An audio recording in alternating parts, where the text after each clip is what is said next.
We might never know the answers. We might never know the outcome, but we know Jesus. Welcome back to another episode of On the Ground with Samaritan's Purse, where we take you to the front lines and behind the scenes of our work around the world. I'm your host, Kristy Graham, and today I'm excited to introduce you to Josh Havens and Matt Fuqua, the two founding members of the Christian band, The Afters. The Afters have released 6 albums. They've toured and traveled the world leading worship. They've also been involved with the Billy Graham Evangelistic Association, leading worship at many of Franklin and Will Graham's crusades. And recently they had an opportunity to visit our headquarters in Boone. And I had the chance to talk with them and hear their heart. You will be encouraged by our conversation. Welcome to On the Ground with Samaritan's Purse. Thank you. We are so thankful to have you both here in Boone at our international headquarters. So Josh and Matt, you are both from the Afters, and so people are going to know about your music, but I hope after today they'll know your heart and your posture that the Lord has allowed you to serve in. So just to start, can you introduce yourselves, tell me as much as you want about your family and kind of your home life before we dig into ministry? Sure. I'm Matt, and I'm married to my lovely wife, Stacy. We've been married for 25 years. Wow. I have 3 kids, and we live in the Dallas area, Dallas, Texas. So I live in the Phoenix area, out in the desert, where half the year is absolutely beautiful, and the rest, nobody should live there. It gets so hot in the summer.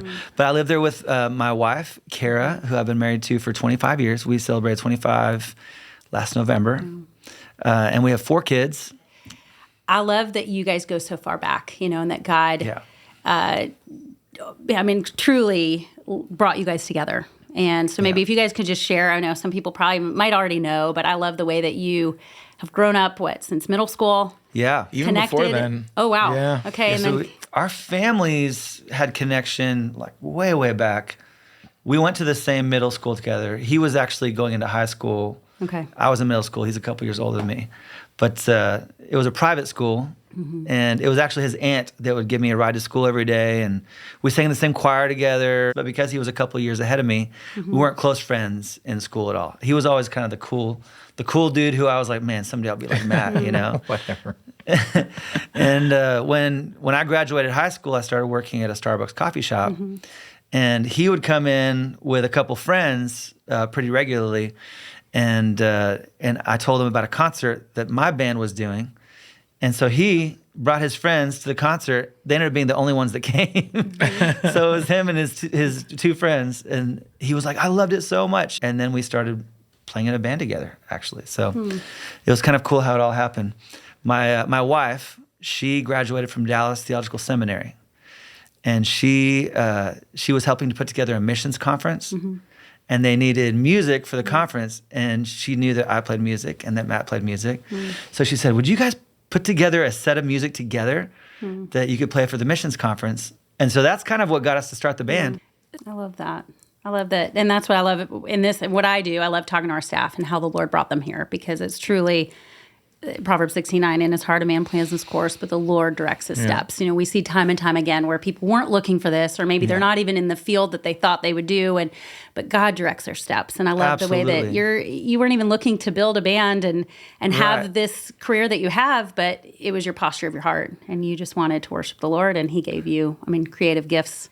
So there's so many things I want to get into, and I don't even know where to start, because I feel like, listening and hearing about you, there's so many things I want to dive into. But to start, let's just talk about the heart of worship. And I think today I actually read in 1 Samuel, where Saul did not obey what he was supposed to do, the direct orders. He didn't. It was partial obedience, not complete obedience, and Samuel came. Let me find it in a minute. But I was just really, I think working in ministry, you can sometimes say the right thing and the right thing, and especially walking with the Lord for a long time, but it's the posture of your heart, not the position that you hold, that's important. And I think obedience is always more important than sacrifice. And so I'm just curious, with what you guys do, how do you keep the posture of your heart, keep the true heart of worship at the center? Well, Matt and I are both really involved in our home churches. And it didn't start off that way. When we first got signed, we hit the road hard. And we took all the shows that came in, and we just thought, we were new and we were green, and we thought we just have to do everything. We can't turn things down, and it really took a toll on our lives, on our families' lives, on our relationships with our families. And it was a few years in, a couple of our guys, their marriages were struggling. I think there was a couple years where we were 250 plus days on the road. Yeah. Wow. It was a lot. And it kind of hit a boiling point to where we realized this is not sustainable. And I remember we played a show with a band called Casting Crowns, and their singer, Mark Hall, we were sharing a dressing room, and we were just sitting on the couch together. And I just started venting to him. And I said, we're supposed to be, this is ministry, right? We're supposed to be doing God's work, but I feel like I'm being so bad at other parts of my life that I should be better in. My home life is, I feel like I'm absent, and my wife is going to church, and they don't even know that she has a husband, because I'm never there. And this doesn't seem right. They don't know that I'm my kid's dad. This is not right. And so I remember he said, it doesn't have to be that way. Like you can change it. And if you put the right things first, God's going to bless the rest. So that was a big wake-up call for us. And then I had another experience around the same time where my family was in a big car accident on a big interstate in Colorado, and we ended up flipping the car, and everyone survived and walked away. But it was one of those moments where you kind of see the world different. I remember coming home from that, and Matt and I just talking through, and we were like, we want to be involved in our home churches. We want to feel sent out. We want to feel covered in prayer. And we said, even if it's going to cost us financially, if it's going to cost us in success, that's okay. That's a small price to pay, because we want to be faithful to what God has called us to. And he's called us to be faithful to him, followers of him, and then, good husbands, fathers. Our career's way down the list.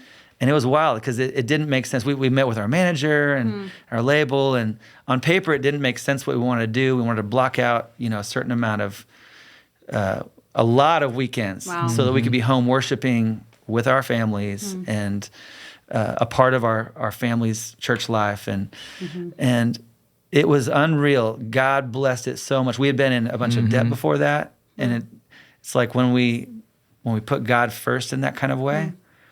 Over the next, few months. It wasn't even, just a few months. Wow. It didn't make sense on paper, but it just showed that when you put the right things first, God does bless it. I think you need reminders too, our pastor was just preaching out of Colossians this week. And it specifically 1:15 through 23. And, the church was falling into what was probably some early form of Gnosticism. And Paul sings them a song, and it's this old song to remind them of who the Messiah is, who ultimately Jesus is. And I just thought, oh man, that's just such a great reminder to me that I need reminders to remember this is who Jesus is, and this is what he wants me to be. So I think being involved in our churches, like Josh said, puts people in our lives that are reminding us of the truth and who Jesus is and what he has for us too. So. That's awesome. But you guys, I think it's awesome that you are worship leaders at your church, and yet you live such busy, demanding lives, and you've made that a priority. And I think Samaritan's Purse, everywhere we work in the world, we work with the local church. That is how and why we do ministry. Yeah. We go to bolster them. So after a hurricane, we go in and we stay with the local church. We help them because a lot of times they've been rocked. But we go because they know the community. They know the people. They know the pulse. We don't. We come in as outsiders. And so we rely on them. We want them to be discipled and connected, and because it is important. Like you said, we need community, and that isolated mentality, we look at the early church in Acts. I mean, they broke bread together. They did everything together. And so I think that's a great example to set. You can make it a priority, no matter what you do. And then you're getting filled up and operating from a place of overflow as opposed to a place of deficit if you're not getting that. Yeah.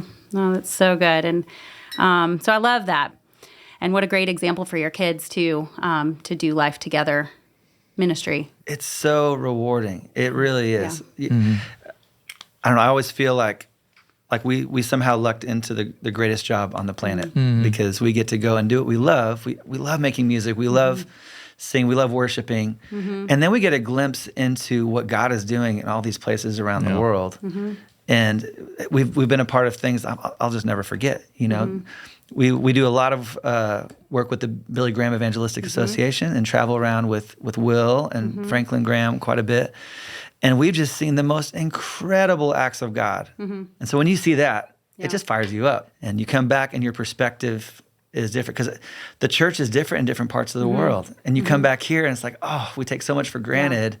We need that revival. We need that spark of fire. Yeah. I was going to ask that. What is it like to see the gospel? I mean, it transcends cultures. You know, the gospel's the same. What has that done for you guys to watch the power of the gospel break chains? You know, it's been a reminder for me because I think when we started doing these, we would get to the invitation, and I'd be like, "Oh man, this is going to be the time that nobody comes forward," and it never happens. Never happens. People always respond. Yeah, to the and gospel. so I think it kind of showed me like my lack of faith. Like, of course the gospel is going to win. Of course the gospel is not going to return void. You know, so like it was such a it changed me. It changed me, and it also made me, I think, like less inhibited to talk to other people about Jesus. Yeah, when you see that the gospel always works. I remember asking Franklin this one time. I said, "Have you ever shared the gospel and nobody came forward?" And he said, "The gospel always works. People always respond when they hear the gospel." And it just reminded me that's why we need to share it. Because if we don't share it, people aren't going to respond, right? But if we put it out there, God's going to do His work, and people will respond. And we've just seen it again and again and again. It's always so exciting. That's a part I never miss. I always make sure that we see that. And we were just in Bolivia with Will. And it got to it was over 30,000 people in a soccer stadium. And there was so much hunger and excitement, and it was just incredible. You could just feel the Holy Spirit in that place. And when Will shared the gospel, people just kept coming, and they kept coming. And he starts sharing the prayer, and there's still people coming. And man, I just remember tearing up and just thinking, wow, God, it is an honor and a privilege to be able to even just witness this and see the work you're doing here. Yeah. The ministry of the Billy Graham Evangelistic Association and Samaritan's Purse are the same. I mean, we are taking the gospel to the ends of the earth. We just do it differently. Sometimes it's on a stage where people come, but sometimes we go to them in the ditch. So, and actually, if you wouldn't mind sharing, I know you mentioned before we started, you know, your time in Haiti and just getting to see, going to a disaster. So sometimes we go and share the gospel to people that might not be able to make it to a stadium. After the earthquake in Haiti years ago, had an opportunity to go with Samaritan's Purse. We were working on a fundraiser music project, and had a chance to go and actually see the work that Samaritan's Purse was doing there in the aftermath of the earthquake. And the work they were doing was incredible. It just blew me away. So quickly they were able to put together a response. But then we got to go into the tent villages. We got to sit with the people and chat with the people who lived through this earthquake. And I'll never forget meeting this pastor. And he had lost his whole family in the earthquake, just devastating.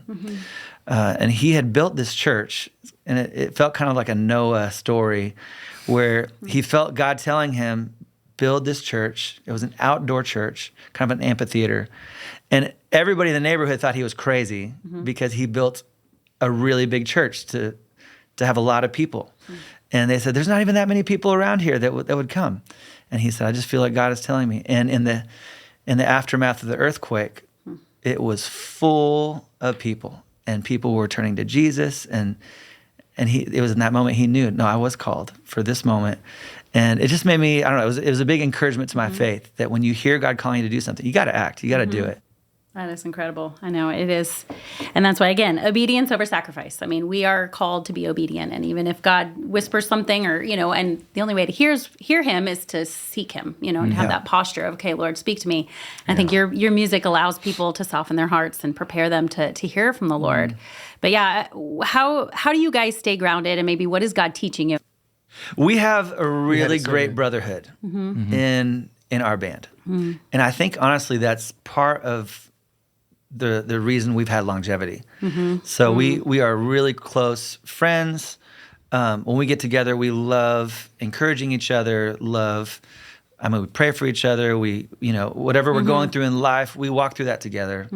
So I think that's helped us weather seasons that a band might have, hung it up and said, we're done. That's kept us doing this. And that's been a big source, I think, that's been a big source of encouragement in my life, going through even the hard seasons, of knowing that I walked through it with my brothers. I think one of the things that we're learning as a family is just how the Lord meets us in our suffering. And the church has not done a great job at really teaching people about the purpose of suffering, and we tend to shy away from it. Nobody likes hard things, but my wife's been through a lot. She was diagnosed with a tumor in her lung. She has a lot of difficulty breathing, and she's just chronic pain is really tough. So it's hard when there's no light at the end of the tunnel to know what to do with that. You kind of want to see, you want to see God redeem that or heal, or, and when it doesn't come, you just wonder, well, where, what is God up to in this? What, or what could possibly be the good that could come, out of this? So I think that's one of the things that, that God's been showing us, that He is there in the middle of our suffering. He is meeting us, and even if He doesn't bring healing in the way that we want it or the way that we expect it, He is still at work. We wrote a song, actually, in that season called God is With Us. And our original title for it was Where is God? Because I think going through seasons like that, and in our family, we've had the same kind of thing. I believe in miracles. I've seen God do miracles. I believe He does the impossible. But what do you do with this? Is God really there? And so we wrote this song. It's called God is With Us. And I've actually had people ask me about it. Why didn't you tie a bow at the end and make it super, super, super positive at the end? Because it kind of stays at God is with us. And that's what our comfort is in. We have Jesus in this moment, but it doesn't go to the part that says, oh, you are going to be healed. Because I believe that can happen. But sometimes we pray, and it's not the outcome that we want. Right. That doesn't mean that God wasn't there. And there's a psalm where David cries out, my God, why have you forsaken me? And he goes on to share these feelings of aloneness. Where's God in this? And you always see him come back to, well, no, God is here in the midst of it with me. God is present. And that's what we know, that God, as we go through suffering, as we go through loss, grief, we have Jesus here with us. And He's close to the brokenhearted. He lifts up the crushed in spirit. And we might not know the outcome, but we have God's presence here with us. Jesus said, in this life you will have trouble, but I've overcome the world. And so you're right, that tension we live in, that's why I love David. He is so honest, and we can lament, we can tell God, and but we come back to, but... Yeah, it was so You're raw. over, and I just read Isaiah 40 today, and driving home, and hopefully you get to see the view. I just pulled over, and looked at the mountains, and it's, the Isaiah 40 where it just says who created, who counsels the Lord. It's just that coming back to the awe and majesty, and that's what I love about worship. We can, again, it doesn't change our circumstances, and I'm sure, and I'd love to hear from you guys, I'm sure there's times where you've scheduled a tour, you can't cancel it, but hardships come. Oh, yeah. You're heartbroken. You have to get back on. You have to get on stage and worship. Is there a time where the Lord, in your weakness, His power was manifested? We were on tour once, and I got a phone call that one of the women on our worship team, she was a young woman, so talented, unbelievable songwriter, singer. I mean, she had the whole world ahead of her and was going to do really, really well, and had just a gift for leading worship. Like when she would lead worship, it just felt anointed. It was incredible. And she had gotten into a car accident, and a drunk driver hit her head on, and she passed away that night. And we were about to go on stage, and I just remember feeling crushed. The last thing I wanted to do was to go on stage.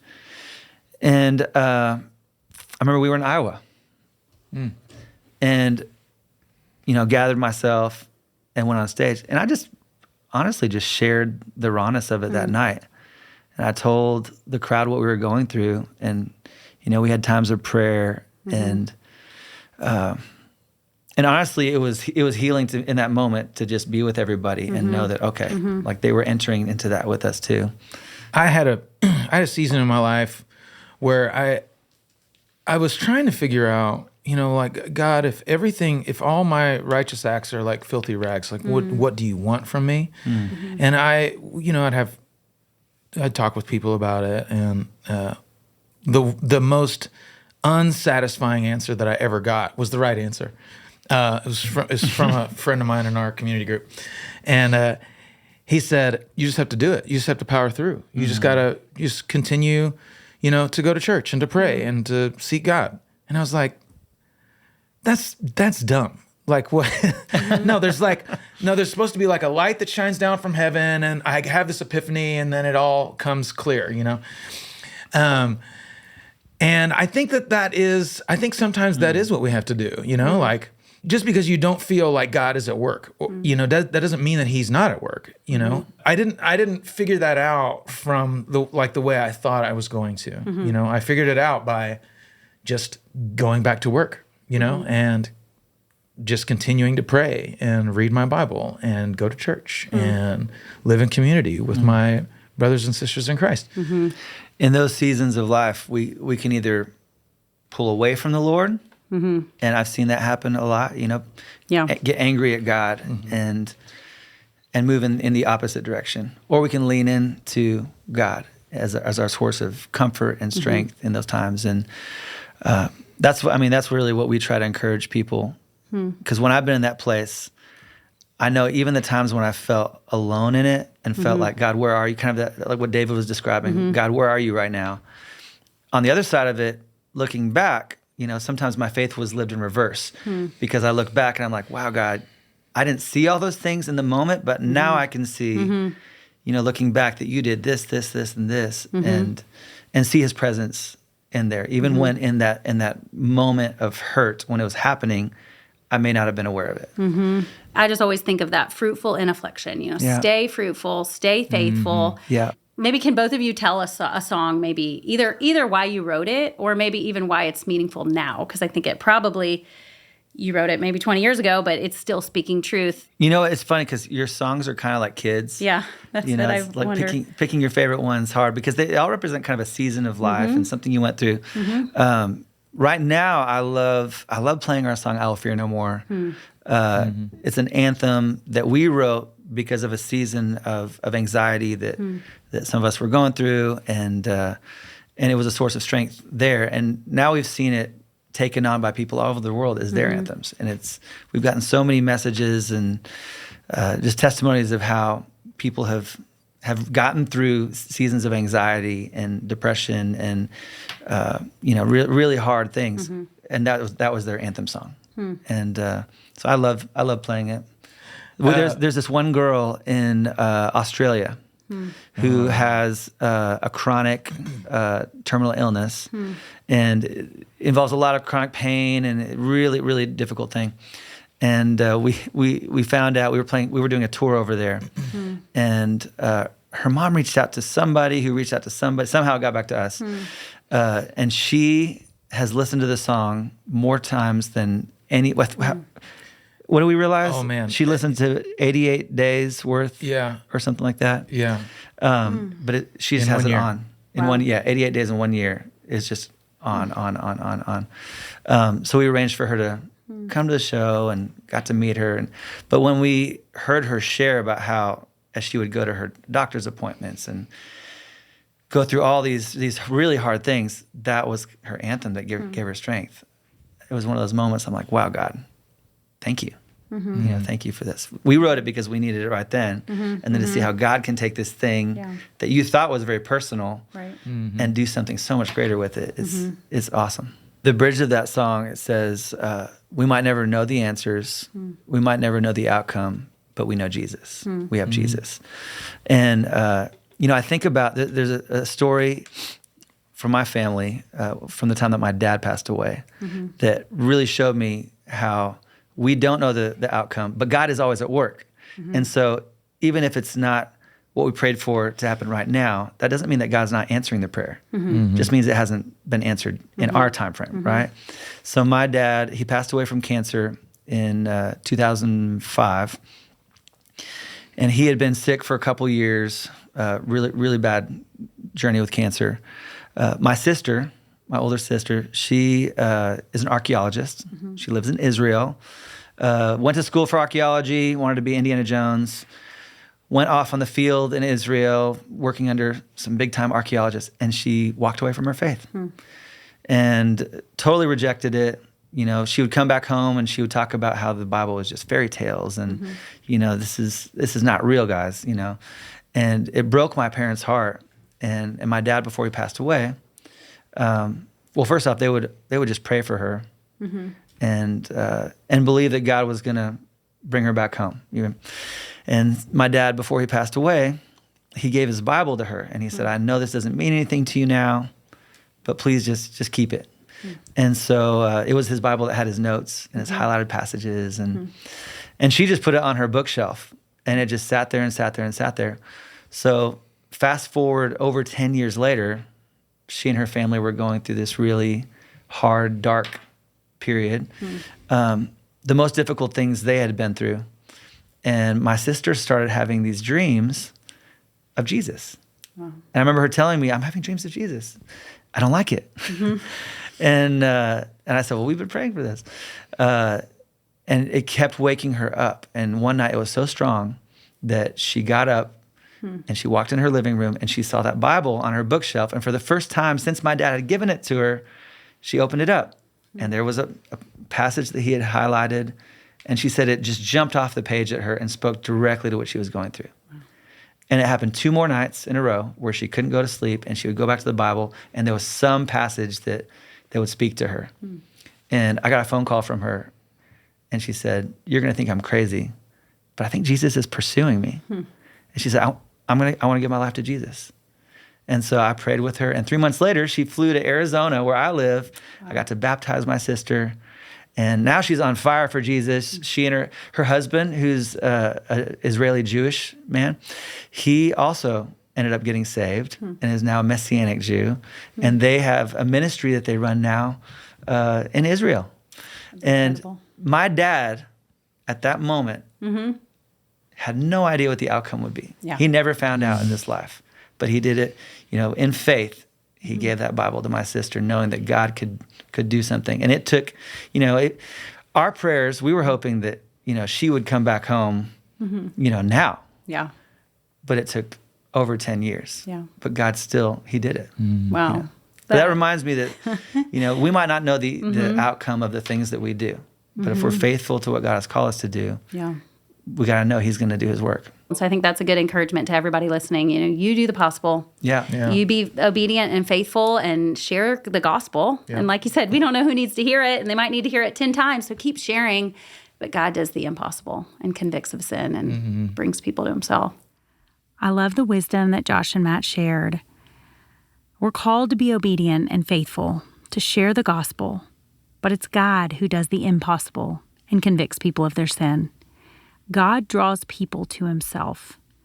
And I hope today you're encouraged by this reminder that although we may not understand why things happen the way they do, We can rest in the fact that God never leaves or forsakes us, and He is with us through it all, through the highs and the lows of life. Isaiah 43:2 says, I will be with you when you pass through waters, and when you pass through the rivers, they will not overwhelm you. I encourage you to go and listen to their music. It will help remind you that, yes, we live in a fallen, broken world, but we have a God who loves us, who is with us, and who is working. Thank you so much for listening. I hope you have a great week.